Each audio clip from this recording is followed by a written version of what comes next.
వేకువ వాక్యము ఇది దైవ వాక్యము. వేకువ వాక్యము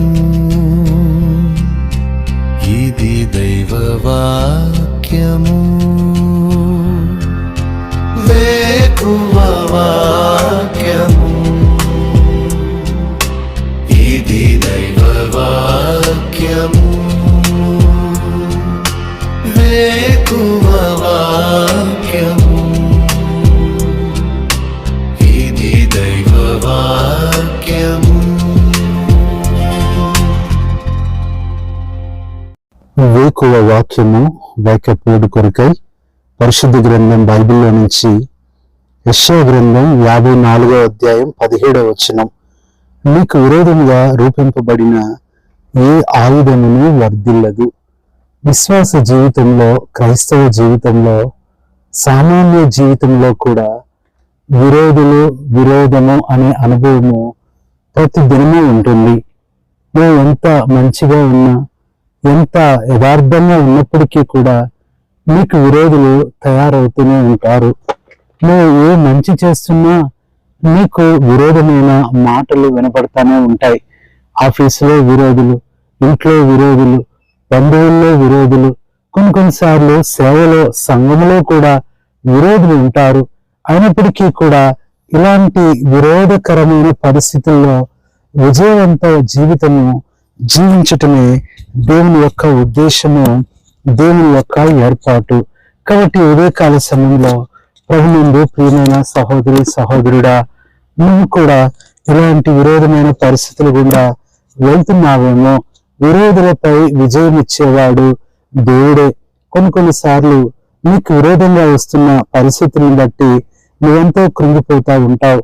అనవసరంగా అకారణంగా విరోధులు తయారవుతున్నప్పుడు నువ్వెంతో బాధపడుతూ ఉంటావు. ప్రియ సహోదరి సహోదరుడా, నీ ముందు ఉన్న విరోధుల్ని చూడొద్దు, కానీ ఆ తర్వాత దేవుడు నీకు ఇవ్వబోయే విజయాన్ని చూడు. విరోధులున్నంత కాలం ఎంత బాధ ఉంటుందో, విజయం ఇచ్చిన తర్వాత నువ్వు అంత సంతోషిస్తావు. ఇంకా చెప్పాలంటే ఒక మాట ఇలా చెప్పబడింది, గొప్ప విజయం పొందాలంటే గొప్ప విరోధులు ఉండాలి. నిజమే, నీ జీవితంలో కొన్నిసార్లు విరోధమైనవి దేవుడే అనుమతిస్తూ ఉంటాడు. నువ్వు ఎంత భక్తి ఉన్నా, ఎంత ప్రార్థన చేస్తున్నప్పటికీ కూడా కొన్నిసార్లు కుటుంబ పరిస్థితులు నువ్వు అనుకున్న దానికన్నా విరోధంగా ఉంటాయి. ఆర్థిక పరిస్థితులు, ఆరోగ్య పరిస్థితులు కూడా నువ్వు అనుకున్నట్టు ఉండవు. అంత మాత్రాన నువ్వు ఓడిపోతున్నావని, నువ్వు గెలవని కాదు, కానీ ఒక దినం నీ పరిస్థితులన్నిటినీ దేవుడు మార్చి విజయవంతంగా చేస్తాడు. నీ కన్నీళ్లు, నీ యొక్క దుఃఖము దేవుడు చూస్తూనే ఉన్నాడు. ఈ దినాన నీకు విరోధముగా రూపొందించబడిన ఏ ఆయుధమే కాదు, ఏ ఆలోచన కూడా వర్ధిల్లదు. ఎవరెవరు నీకు విరోధంగా మాట్లాడుతున్నారో వారు ఇంకా కనపడరు. ఎవరైతే నీకు విరోధంగా పనిచేస్తున్నారో ఇక నువ్వు వారిని వెతికినా కనుగొనలేవు. నీ విరోధులను దేవుడు నీకు బహు దూరం చేస్తాడు. అప్పుడు నీకు గొప్ప విజయాన్ని దేవుడిస్తాడు. ఉదాహరణకు బైబిల్లో నుంచి మనం చూస్తే, ఆది నుండి, ఆనాటి ఇశ్రాయేలీయుల నుండి ఈనాటి యూదుల వరకు కూడా ఎంతో మంది విరోధులు దేవుని ప్రజల మీదకి లేస్తూ వచ్చారు. ఆ రోజు ఇశ్రాయేలుకే కాదు, ఈ రోజు కూడా ఇశ్రాయేలులకు ఎప్పుడు యుద్ధమే. ఎంతో మంది విరోధులు వారి మీదకి వచ్చినప్పటికీ దేవుడు వారికి విజయాన్ని ఇస్తున్నాడు. ఈ దినాన్ని ఇంతమందికి విజయాన్ని ఇస్తున్న దేవుడు నీకివ్వడా? బైబిల్లో నుంచి మనం చూస్తే ఈ వేకువ జామున 7 క్లుప్తమైన విషయాలు, ఎవరికి విరోధంగా ఉన్న పరిస్థితుల్లో దేవుడు విజయం ఇచ్చాడు అంటే, మొట్టమొదట ఇశ్రాయేలీయులకు విరోధంగా ఉన్న ఫరో విషయంలో. ఫరో అనుకున్నాడు, నేనే దేవుణ్ణి, నేనే సృష్టికర్త లాంటి వాడిని, నా తర్వాత ఎవరైనా అని ఎంతో గర్వించాడు. దేవుని ప్రజలను హింసించాడు, ఇబ్బంది పెట్టాడు, విరోధంగా ఎన్నెన్నో పరిస్థితులు తీసుకొచ్చాడు. వారు దేవునికి మొరపెట్టినప్పుడు దేవుడు ఫరోను ఎలా శిక్షించాడో నిర్గమకాండం 15వ అధ్యాయం 4వ వచనం. ఆయన ఫరో రథములను, అతని సేనను సముద్రములో పడద్రోసెను. పిల్లరా, ఫరోను దేవుడు ఎంత అద్భుతంగా ముంచివేశాడో, ఓడించాడో ఈరోజు ప్రపంచంలో అందరికీ తెలుసు. నీ విరోధి ఎక్కువయ్యే కొద్దీ అతని శిక్ష కూడా ఎక్కువ అవుతుందని నువ్వు గుర్తుపెట్టుకో. నీకు విరోధంగా ఎంతమంది లేచినా నీ పక్షాన ఉన్న ఒక్క దేవుడు చాలు. నువ్వు కృంగిపోవద్దు.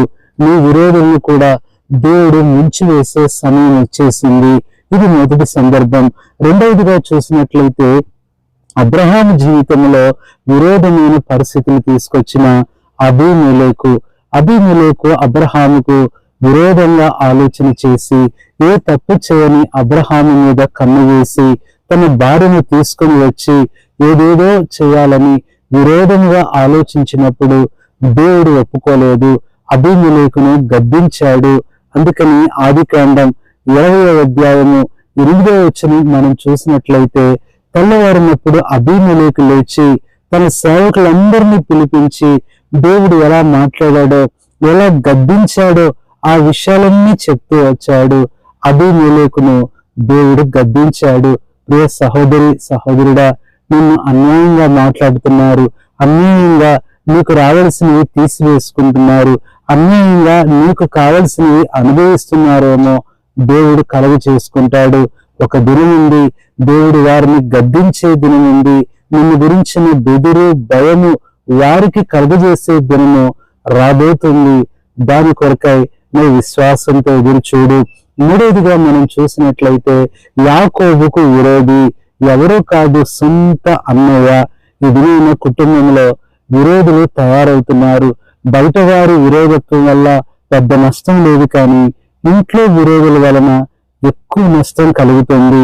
బయట విరోధులు ఎప్పుడో కలిసినప్పుడు, ఎప్పుడో ఎదురైనప్పుడు మాత్రమే వారి వల్ల ఇబ్బంది ఉంటుంది, కానీ ఇంట్లో విరోధుల గురించి 24 గంటలు ఇబ్బంది ఉంటుంది. దేవుడు అలాంటి పరిస్థితిని కూడా చూస్తాడు. ఎవరైతే నీ ఇంట్లో విరోధంగా మాట్లాడుతున్నారో, విరోధంగా నడుచుకుంటున్నారో, విరోధంగా ఆలోచిస్తున్నారో, దేవుడు వారిని గద్దిస్తాడు, బుద్ధి చెప్తాడు, మారుస్తాడు.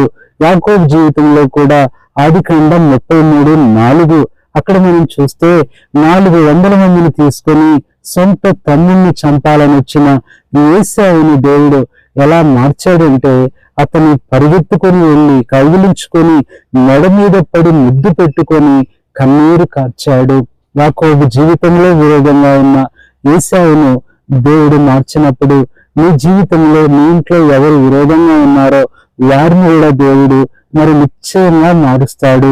నాలుగవదిగా చూస్తే దావీదు జీవితంలో విరోధులు లెక్కలేని మంది ఉంటే అందులో మొట్టమొదటి వ్యక్తిగా సౌలు వస్తాడు. సౌలు ఎంత విరోధంగా ఆలోచించాడు, విరోధంగా మాట్లాడాడు, విరోధంగా తరిమాడు, విరోధంగా అనేక రకాలైన నిందలు వేశాడు. కానీ దేవుడు సౌలు చేతికి దావీదును అప్పగించలేదు, కానీ దావీదు సౌలు మీద విజయం పొందాడు.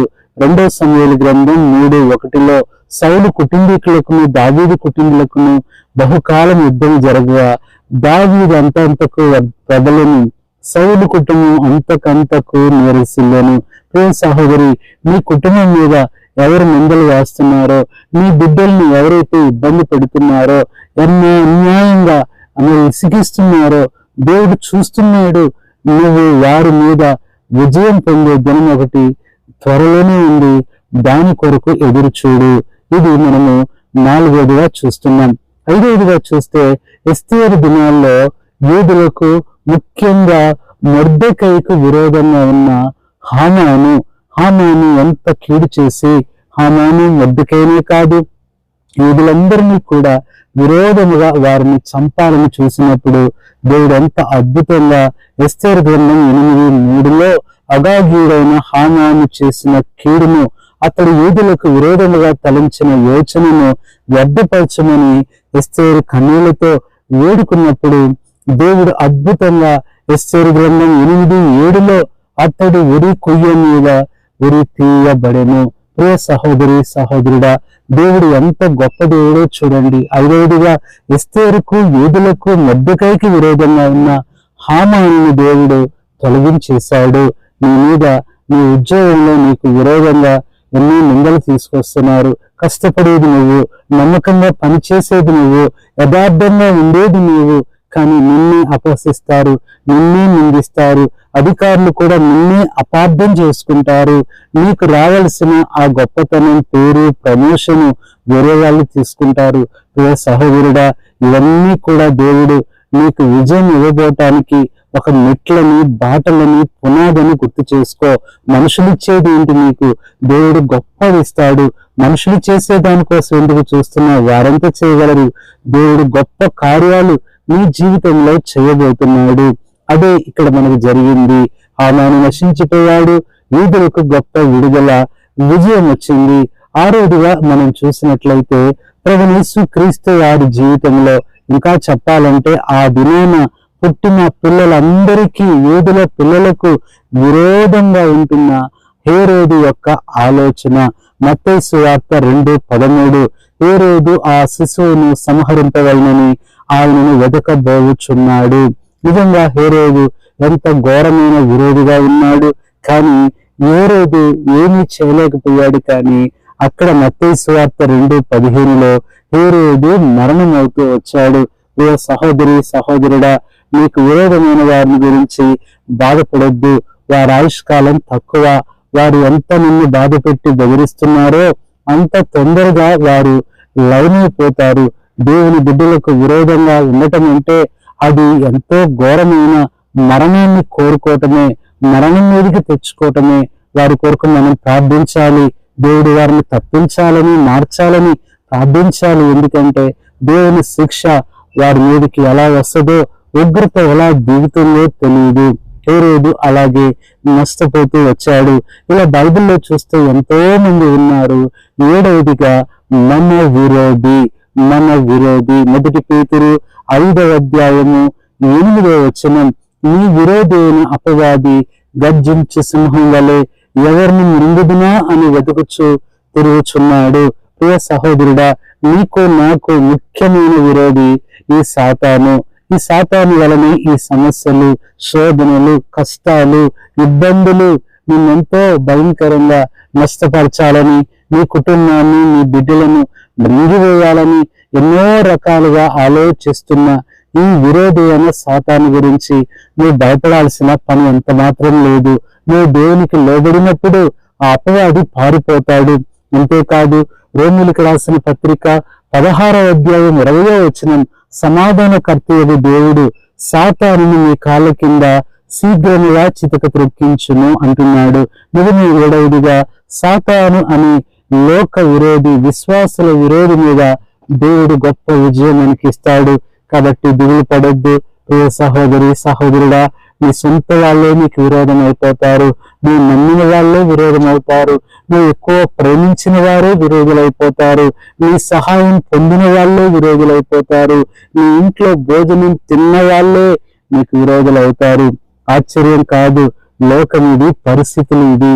వాళ్ళు అలా ఉన్నా పర్వాలేదు. ఎందుకంటే వారు లోకస్తులే. వారు క్రియల వలన వారి జీవితం తెలిసిపోయింది. కానీ నువ్వు దేవుని బిడ్డవు. దేవుని మీద ఆధారపడి సమస్తమైన ప్రభువునికి అప్పగించుకున్నప్పుడు నీకు విరోధంగా రూపొందించబడిన ఏ ఆయుధము వర్ధిల్లదు. పరిశుద్ధుడైన తండ్రి, ప్రభువైన యేసుక్రీస్తు నామములో నీ పాదములకు వందనాలు, స్తుతులు, స్తోత్రములు చెల్లించుకుంటూ ఈ ఉదయకాల సమయంలో మాతో మాట్లాడుతూ వచ్చిన నీ మాటల కొరకే వందనాలు చెల్లిస్తున్నాం. నీకు విరోధముగా రూపొందించబడిన ఏ ఆయుధము వర్ధిల్లదని చెప్పి 7 సందర్భాలు మాకు గుర్తు చేశారు. ఈ మాటలు వింటున్న మా ప్రియులు ఎలాంటి విరోధమైన పరిస్థితిలో బాధపడుతున్నారో, కుటుంబము, పరిస్థితులు, మనుషులు అన్ని కూడా వారికి విరోధంగా ఉన్నాయేమో ఇప్పుడే వారికి అనుకూలంగా మార్చి ప్రతి విరోధమైన ఆయుధం మీద విజయాన్ని దయచేయమని మా ప్రభువును, మా రక్షకుడునైన యేసుక్రీస్తు నామములో ప్రార్థిస్తున్నాను తండ్రి. ఆమేన్. మన పరమ తండ్రి అయిన దేవుని ప్రేమ, మన ప్రభువైన యేసుక్రీస్తు కృప, పరిశుద్ధాత్మని సహవాసం మీ అందరికీ సదాకాలము తోడై ఉండి విజయము దయచేయునుగాక. ఆమేన్.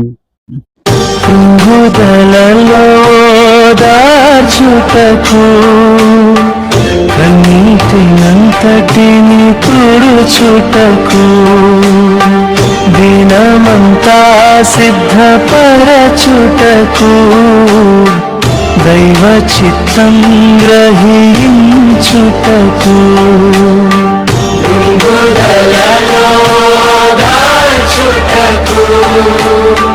కన్నీటి నందగిని తుడుచుటకు దినమంతా సిద్ధపరచుటకు దైవ చిత్తం గ్రహించుటకు వేకువ వాక్యము